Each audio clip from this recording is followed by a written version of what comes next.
Rolling, focusing. Are you focused? Why is my hand so yellow? And action. Hi, I'm Phil the Blythe, and I feel like I'm closer to the camera than I usually am. I feel like it's been 100 years since I recorded one of these. Anyway, off to a good start already. Doesn't help we're having a rainy day today, so might be a bit less exposed than usual. Let's just get into it. This video is going to be about divination. Divination, as stated by Walter Burkert in his essay in Ancient Studies in Divination, wrote that divination is an utterly human art, that wherever we find humans and cultures, we find various forms of divination. Divination is often defined as a way to predict the future, but I would argue that this is only partially correct, and that divination has been and is still often used as a way to understand parts of the divine. It is also used to have a conversation with spirits, divine entities, whatever you want to call it. In her really amazing book, Ancient Greek Divination by Sarah Iles? Johnston, from here on out, she will be called Johnston. Here's her full name. Her really amazing book. She asks a lot. She's a whole section called Why Divination. She basically explores why not just pray and sacrifice and do these other kinds of rituals. Why divine at all? Here is what she has to say about that. Part of the answer is that divination more clearly involves participants in a two-way conversation. When you pray or sacrifice, you usually don't get an immediate response. Sometimes you have to wait a few months to see whether the crops come in or whether you conceive and deliver a healthy baby. When you cast the dice or read the entrails or put a question to the Pythia, you get an answer almost immediately. Interpreting it may take you longer, but at least you know that someone has heard you. Divination, then, more than any other religious act, confirms not only that the gods exist, but that they pay attention to us. I think that quote really nicely sums up why divination matters at all and why we see it cross-culturally. Johnston and Burkert also point out later on in Burkert's essays and Johnston's book, point out that how society understands divination to work also showcases how they understand the divine and the metaphysical system of the world. There were plenty of debates over how divination worked in the ancient world, especially in the case of reading entrails, how fate worked. Was everything exactly as it intended and organized by the god's hand? So when you selected that particular bull with that particular liver, your fate was already decided? Or was it more of a Schrodinger's cat kind of deal, in which the shape and meaning of the liver was determined the moment that you looked? Now, I'm not here to go on and on about the philosophy of how divination works. As you know from my first Witch Course video, if I start talking about philosophy, I will be talking for about an hour and get wildly off track. If you look at ancient discourse, you will find that many of the same conversations that we have today, they were having back then. Is divination always divinely inspired, or can human meddling skew it? How many times is it appropriate to ask a question? Was divination built into the religion, or was it considered a part of magic? I will touch on some of the Asians' thoughts, most notably Pindar, Plato,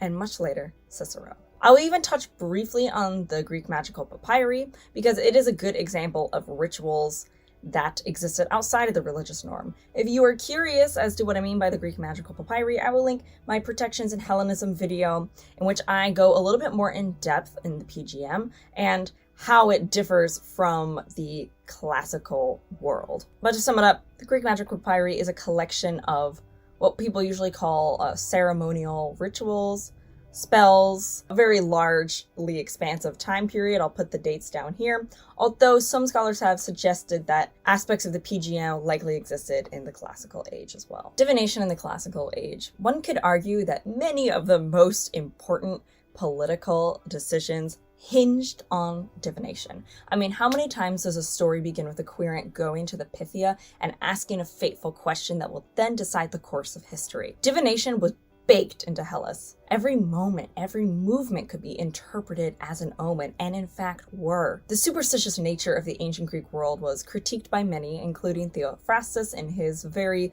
amusing but enlightening story, The Characters, in which he actually makes the argument that we see today over mundane, over magical. From Homer to the Hellenistic, the literature of divination is abundant. In fact, Artemidorus named 17 unique forms of divination. Let's see how long it takes me to get there. Tarot, bibliomancy, hydromancy, empyromancy, Sephoi, runes,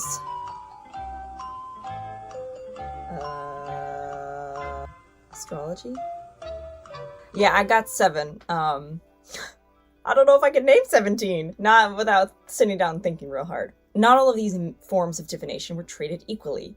We see divination treated with growing suspicion, especially as we enter the Roman period and then reaching a point of even becoming outlawed, certain forms at least, during the Christian period. Again, I'm not here to super discuss all of the details about how the philosophers and intellectuals thought divination worked.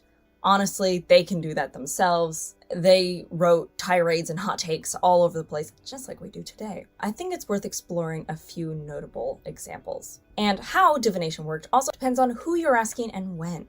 In the Homeric age, from what we can tell, it was, I hesitate to use the word simpler, but I would say it was a lot more straightforward. People's fates in the Homeric age, as they considered, were assigned to them by the Morii, the gods or spirits of fate at birth. Which is why if you've ever read a Greek tragedy, you know that no matter what, each character can never escape their fate. Homeric Greeks had a very deterministic view of life and fate, so their understanding of divination was more ominous in nature, whereas a lot of times people today will say, well, this will tell you if you continue down this path, what it will be like. But back then it was kind of like, well, hate to break it to you, buddy, but shit sucks and there's nothing you can do about it.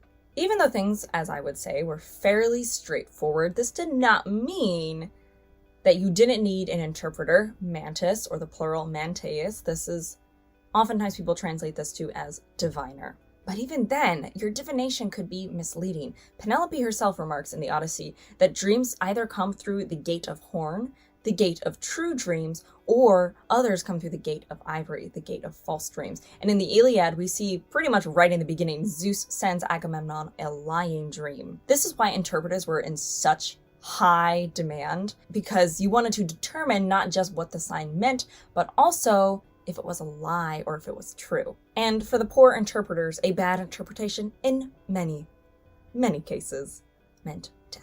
As we creep into the classical age, things become a little bit more complex. Not complex, just more systematic. There's more literature on the nature of interpretations and the nature of divination in general. Here's a quote from Plato's Phaedrus, in which he is describing a friend, Diotima. I'm also including it because Diotima is actually a woman, and we rarely get to hear from women from ancient Greece, so I wanted to give voice to her thoughts on this, even if it is through the lens of Plato. This is how she thought divination worked. Daemons are interpreters and ferrymen, carrying divine things to mortals and mortal things to gods. Requests and sacrifices from below and commandments and answers from above.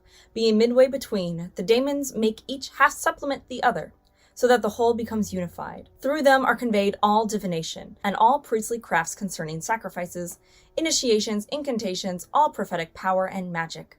For the divine does not mix with the mortal, and it is only through the mediation of the daemons that mortals can have any interaction with the gods, either while awake or while asleep. So this is actually starkly different than the Homeric age, where you were getting a direct loop. As we see more in the Platonic view, the gods are less anthropomorphic, and thus we need intercessors, daemons, not demons. Daemons. They're kind of personifications of things.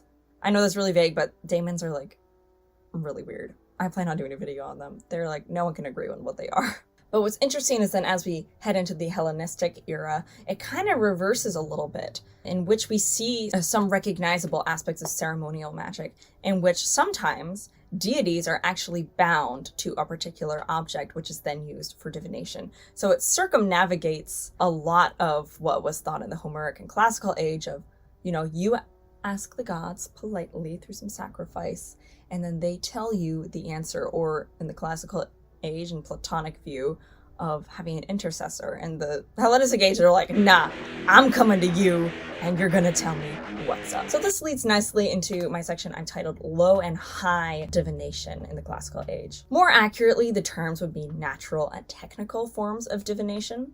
Dreams and ecstasy, such as that experienced by the Pythia, were part of the natural category, whereas all others that required human input were put into the technical category. This is because they had techniques. These techniques had to be learned and mastered, otherwise things could be easily misinterpreted. Looking at Cicero's work, Johnston had this to say on these two types of divination. Although they understood all kinds of divination to be a cooperative effort between gods and mortals, they were acutely aware that some forms relied more on human input, and thereby offered more room, perhaps, for intentional or unintentional human distortion. But even natural forms of divination were questioned for their accuracy. Dream divination particularly was questioned by Macrobius, in which he stated that some dreams were simply results of anxieties throughout the day or a random collection of nonsense. But either way, the ancients knew high or low divination was not without error, and that discernment was probably one of the most important keys to divining something in the first place. Now, I'm not going to list for you 17 forms of divination. I'd be here all day. Instead, I'm going to list 6 main categories: birds, entrails, dice and lots, dreams, scrying, natural phenomena, and chance happenings. Birds, also known as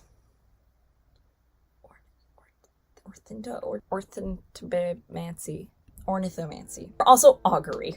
That's the simpler form. Why birds were so crucial to divination is suggested that is because birds quite literally exist between heaven and earth when they are in flight. If I sit here and listed every single example of augury in the ancient world, the ancient Greek world, and all of the literature we have on it, well, I'm not going to do that. I would be here forever. What I will note is this. Despite the abundant primary references to divination by bird, we really don't have a whole lot of info of the structure of the practice as it relates to ancient Greece. The Etruscans and Romans, for example, had very elaborate systems of reading the skies. The ancient Hellenes either did not, or it was so understood that they didn't bother writing it down. I will say that one interpretation that remains pretty much strong in the ancient, well, not pretty much, does remain strong, I literally gets mentioned in Prometheus Bound, is that birds on the left are usually a negative sign, and birds on the right are considered a positive sign. The ancient Greeks also considered where you saw the bird, whether it's before you, coming towards you, coming behind you. If you were on a journey or on a particularly important day, they were considered especially ominous. They also considered what the bird was doing. If the bird was tearing apart its prey in front of you, well, that could be bad. But it could also mean good if you're going to war and you interpret that as a sign of you being the bird defeating your enemy. Entrails. Perhaps one of the most grisly, yet equally ancient forms of divination was haruspicy, or more accurately, as was practiced in ancient Greece, extra-spicy. It really just sounds like I'm saying extra spicy. Extra spicy entrails! If you remember my All About Offerings video, you'll know that animal sacrifice was abundant in the ancient world, and so why let any piece of that go to waste? The state, color, shape, presence or lack thereof of organs were all considered by the mantis. Now, they wouldn't just randomly seek out an animal to do this. This was very intentionally done in a planned form of divination. It was almost always done in tandem with sacrifice, and was used to gauge whether the sacrifice was accepted and what the result of the sacrifice would be. This is what makes it distinct from haruspicy, is that haruspicy is not necessarily tied to a sacrifice, but extra spicy is like specifically defined as like the reading of entrails as a result of an offering. You will come across that all the time. So if you're reading about ancient divination, just be prepared. Of all the forms of ancient divination, dreams might have been the one that was the most respected. For most individuals, dreams were the closest that they would get to direct contact with the divine. Dreams were a heavy source of debate in the ancient world, how they worked, how one should interpret them, and how they even appeared in the first place. Dreams were usually seen for their symbolic properties, and dreams of deities were specifically considered extremely pretentious. Some people believed it was the gods themselves sending you dreams. This would have been a more Homeric view. But other people, like the Platonics, as I mentioned earlier with the Diotima, was that dreams were kind of a bouncing of the, like a contact with the divine, usually delivered through a daemon. Well, my camera's being freaky weaky and walked away, and now my tea's gone, so Another fun aspect of dream divination is called incubation. This was something that was done to temples, either to Paean Apollo or a little bit later to Asclepius. The idea was that someone who was ill would go to one of these temples. They would be treated to a pretty nice gig, basically like a big, giant, nice spa. They would go to these temples, sleep in them, and then they would wake up and report their dream to the priests who were on duty. And then their job was to determine it from like a medical standpoint. On the complete opposite side of dreams, we have probably one of the most technical forms of divination. That would be dice and lots. First, I'm going to explain what lots are. If you've ever read any ancient source, a lot of times they talk about drawing lots. This is seen in the Bible. It's seen throughout the Iliad and the Odyssey. To draw lots, you basically would have something with some symbol on it, say a pebble or a stone, and then you would draw it from a helmet, bag, or other times casting it upon the ground, and then that would be your answer. This was seen in the Bible with individuals drawing lots for what gift they were going to give. Oftentimes lots is seen like who will go do this thing. You draw lots, and then whoever pulls a certain thing, say whoever pulls the burnt match, they are going to be the one. So you have a bunch of matches in a bag, one burnt match, whoever pulls it, oh, bad news for you. Hilariously, another form of casting lots was not a pebble or a stone, but beans. Yes, bean divination was indeed a thing. Usually it was white and black beans. They were dried, obviously. Then you would, similarly, oftentimes it was like yes or no were tied to them. You would draw your beans. There you have your answer. The Pythia actually engaged in bean divination, which I find hilarious. A lot of people are like, wow, the Pythia, the point of mysticism and the divine. It's just like, I drew a black bean. Dice divination. Dice divination is very similar to drawing lots, except, you're using dice, and you can get much more complex answers just based on the sheer array of mathematical possibilities. Specifically, the ancient Greeks used what were called astrologoi. These would have been six-sided knuckle bones, but today we can just use our lovely D6s, and it works just as well. There is a wonderful, amazing translation of a 56-line oracle from Fritz Graf that I will post what this oracle is, and it tells you exactly how many dice you need to roll and then what each answer is. All right, now that I've cleared my camera and found my tea, let's get back into it. This translation that Fritz Graf made was a translation of an oracle carved into a statue on the side of a road. Now, this is actually not unusual. Traveling was a very dangerous affair. So it makes sense that they would have something of a divinatory nature on the road. Signs, again, as I mentioned earlier, signs seen on the road were considered especially portentous and important. Additionally, as attested in the PGM in its most complete form, we have the Homeric oracle, which is exactly as it sounds. It is an oracle based on the lines of the Iliad and the Odyssey. It's kind of like a combination of bibliomancy and divination done by dice. So you roll, again, your d6, your astrologoi, if you have those, some people do, roll them, and then you get numbers, and then you get a line from the Iliad and the Odyssey that you're then supposed to meditate on. Obviously, they tend to be very cryptic. If you've ever done any form of bibliomancy, you'll know that they're often very cryptic, but that is the purpose of exegesis and meditation on the text. I'll link some of the many translations to that down below. With the Homeric oracle, I recommend reading the surrounding lines. I find it very helpful to provide context for the situation, especially if you're not familiar with those texts. The final form of divination that fits this category is called an alphabet oracle. The specific alphabet oracle I'm referring to allegedly comes from an inscription found in Olympia. I'm saying allegedly because I did not thoroughly scour the sources that are provided when people look up the Greek alphabet oracle. I'm not 100% confident in the exact historical nature of this. Judging by some of the terms used, it definitely feels archaic. The Greek alphabet oracle, from what I can gather, is very similar to rune divination, including the potentially dubious history. The ahistorical nature of rune divination is for a Norse heathen to talk about, and not me. Greek alphabet oracle, sometimes I've seen called psephoi, although I believe psephoi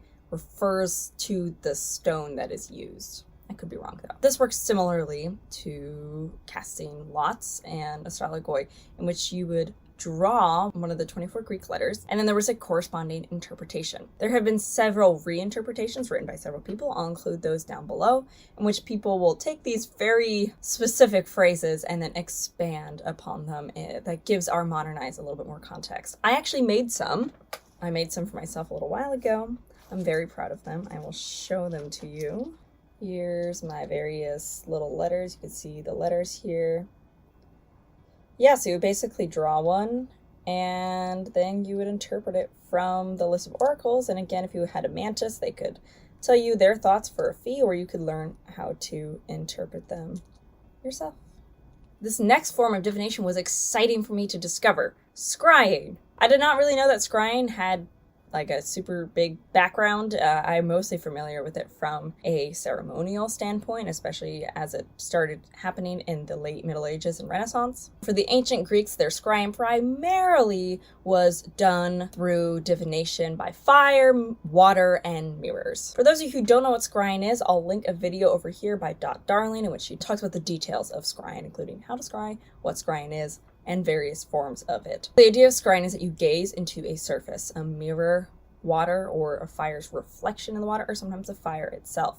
And then you would sort of suss out the images that arose and then interpret them. Scrying has almost always been nebulous in nature, and you kind of have to come up with a personal correspondence for it. A lot of our examples of scrying come from temple records, as well as, again, yes, the PGM. Although in the PGM, as I mentioned before, a lot of them are a little bit more spell-like, including things like invocation, evocation. There was a fascinating spell in which someone bound Kronos in order to use him in help for scrying. Oftentimes they would invoke Apollo and like do all this like wild preparation and stuff to make sure Apollo lent his hand for their divination. But it was also more personal, whereas in the temples, usually your priest was the one organizing and taking care of all those details. In the PGM, a lot of it was like the solo magician in his room. I'm going to start with water. This is properly known as hydromancy. Many oracle sites were set up at sacred grottos or just abundant natural water sources. So this worked wonderfully in tandem both for healing and for hydromancy. Sometimes I would just gaze into the water and see the sort of natural ripples that arose, but other times they would light incense and then they would look at the reflection of the smoke in the water surface. This is still what is done oftentimes today. There were several kinds of flame divination. This included interpreting the rise and fall of a sacrificial fire. Every time there was a sacrifice made, they interpreted everything that happened as an omen. The magicians of the PGM used lamp divination. Now, by lamp, I don't mean what we think of today as lamps, but rather this.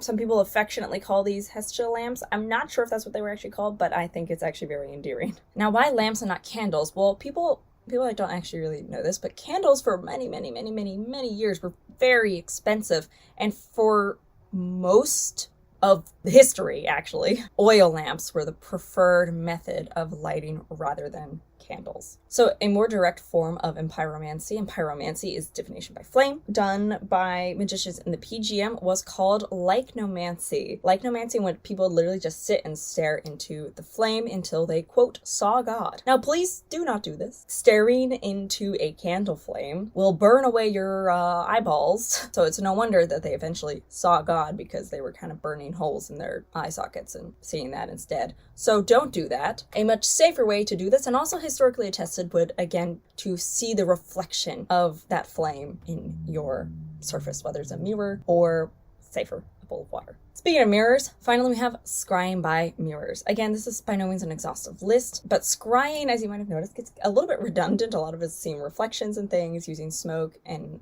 fire. People tend to have their preferred method of scrying, which is why there are so many amounts of them, but they more or less do the same thing. Interesting though, in a temple to Demeter, instead of just like seeing the smoke and flame reflected in a mirror, what they would do is lower the mirror into water so they can combine hydromancy and mirror divination. And then when they pulled it up, they would look at the, if you ever pulled like something that's like a glass surface, and they would interpret the little beads and water remnants on there. They would interpret that as their form of divination. To my knowledge, this is the only example we see of this is in this specific temple to Demeter, but definitely a neat idea. Nature and chance happenings. There's actually not a whole lot for me to say on these, except to explain partially why I put them together. I'm putting these into the spur of the moment category. A lot of forms of divination were premeditated, You specifically sat down to read something's entrails. You specifically cast dice. However, a wonderful description that Johnston included was that everything Everything in the ancient world was considered an encoded text. Everything from the heavens to the earth and everything in between and even beyond. Chance happenings, or could be anything from the rolling of clouds, a sudden storm, to just something you hear in the street. In fact, the legend of Augustine's conversion is that he heard a chance uttering of a child saying, "Pick it up and read it," which he then interpreted as "pick up and read the Bible." Unexpected divination is kind of hard to explain unless you've experienced it. And I don't mean that to sound like you don't understand, but I mean that in like, there's no system of interpreting signs. Part of what makes unexpected divination work is that it really feels like something just clicks inside of you, a synchronous moment. And it's just kind of this, oh, wow. It's just really one of those you know it when it happens kind of deals. You'll notice two very important kinds of divination that I did not mention. Those would be astrology and necromancy. And by necromancy, just to make sure we're all on the same page, I don't mean what like we think of necromancy as today, as like raising the dead. That's not what necromancy means. Necromancy is divination by spirits, usually spirits of the dead. Instead of rambling about them for half an hour, which I've already failed at, I'm just gonna say why I'm not including them. They were kind of actually not really a super big deal in the classical era. Now I know there's like a whole book and lots of talks about necromancy in the ancient world. The people of the ancient world, as Johnston points out, love to talk about necromancy, and certainly certain cults and sects did. However, there's limited evidence for their actual practice of necromancy. For astrology, people might be surprised and be like, oh, but what about this? Actually, we don't really get evidence of astrology until the Hellenistic era, which is why it's called Hellenistic astrology and not like classical era astrology. In the classical era, in the Homeric age, as we see with Hesiod, there were definitely important days and important times of when like, oh, when Sirius is in the sky, get a freaking heck away from you, stupid bug. When Sirius is in the sky, when you see this star, etc. But that more had to do, that was like what you could immediately observe. They weren't necessarily looking for the pattern of the stars that were slow moving. A lot of it was much more immediate. But again, the Hellenistic era, we definitely see astrology like a more systemized form of astrology as we recognize it today. I am not going to probably ever talk about Hellenistic astrology on this channel. Numbers and math and stars and patterns, just not for me. There's also like experts out there. There's a book, Hellenistic Astrology by Chris Brennan. Here's what it looks like. This book, from what I understand, is like a thick, you could beat somebody up with it book. And also beat up your brain with it because it's jam-packed. I might talk about Hellenic necromancy. That would be a good Halloween video, wouldn't it? What does this look like in our modern age? Well, what I find wonderful about divination is how versatile it is. Unlike other things where I kind of helped talk about how to upgrade this practice to a solitary 21st century, luckily, a lot of this work has been done for us. I actually don't have a whole lot to say in this section. A lot of it's gonna be UPG. Oh, entrails. That's a bit, I've seen people do egg divination as a substitute for horospicy and exospicy. God, every time. Extra spicy. And egg divination is actually a very common folk form of divination. Even the Puritans engaged in egg divination. However, I'd argue that this is not necessarily a replacement for extra spicy. It could be a replacement for horospicy, but the point of extra spicy, specifically divination of entrails, is a result of a sacrifice. So I would argue actually that scrying via incense that you're burning for a deity to be a more comparable form to extra spicy. God, is it pronounced extipacy? I don't freaking know. Exospicy just sounds wild. Editing Fel would later learn that it was indeed pronounced extipacy and not extispicy.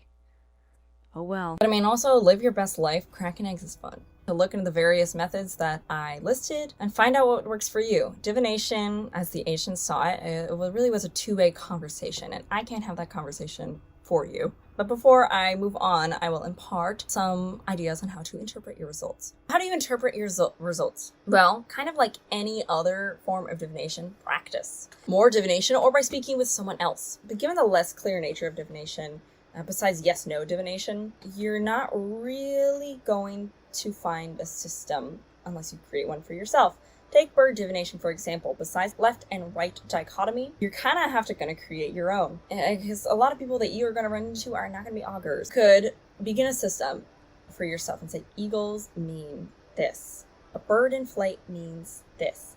A bird eating a meal means this. A bird standing still means this. Scrying is similar, although since it's a much more common form of divination, you will likely be able to talk to other folks about their thoughts on this as well. Basically, my advice to you is to learn some discernment. Signs are personal, divination is personal. For me personally, I see things like chance happening, so like a bird flying up to my window, as being more important during a ritual than just randomly. I tend to interpret literally everything that happens during a ritual. It's just a part of my personal practice. But I would say a healthy dose of skepticism is in no way the enemy of mysticism. In fact, most mystics in the past spent their whole lives wrestling with doubt. Remember that wonderful Anne Lamott quote, "The opposite of faith is not doubt, it's certainty."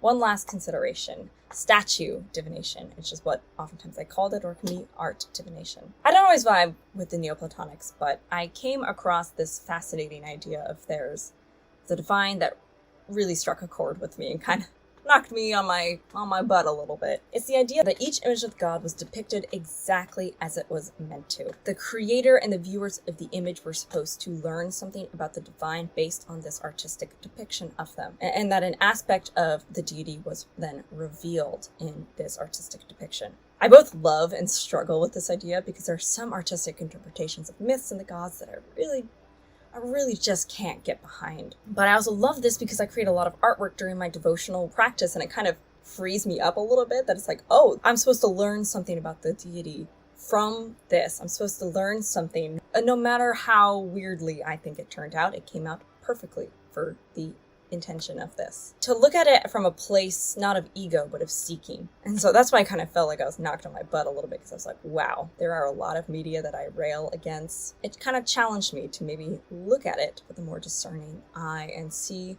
what granules of truth there might be. I just wanted to put that out there because, like I said, it felt like a punch to the gut, and I guess I wanted everyone to challenge their discernment of something.